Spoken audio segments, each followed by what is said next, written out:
Pangmasa at lutong bahay ng mga ulam, meron ding mga inihaw, putok-batok na lechon paksiw at lechon de horno, naabot kaya ang presyo. Mga tet kuya, ito yung sikat na lechon de horno sa Giginto, Bulacan. Ngayon ay meron na silang dine-in sa pinakabago nilang pwesto. 100 pesos lang, meron ng chowpan at meron na ring gulaman. Game? Hello po mga ate at kuya, meron na po kaming pwesto at pwede na po kayong mag-dine-in. Dito lang po sa tapat ng Andox, gilid ng Sabungan at gilid po kami ng Petron. Very affordable po ang inyong mga matitikman dahil sa halagang 100 pesos, may chowpan ka na, may ulam ka pa at meron ka pang fresh gulaman. Tignan niyo po ang aming mga menu. For only 100 pesos lang, napakarami niyo pong pagpipilian. Bisita po kayo mga ate at kuya. 100 pesos lang may ulam, chowpan at gulaman ka na gaya nga nitong kanilang lechong paksiw chowpan, bulalo chowpan, lechon horno chowpan, spicy ribs chowpan, Shanghai fried chicken, and tapa chowpan. Hindi na kay-eco ng kainan nila, pang masa, pero abot kaya at sulit ang 100 pesos mo. Kapag gusto nyo subukan dito, located sila sa MacArthur Highway, Cruz, Giginto, Bulacan. Tapat lamang sila ng Andox. Nasa tabi lang sila ng Petron at Sabungan. O paano mga tet kuya?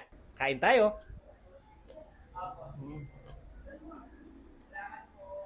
Lutong.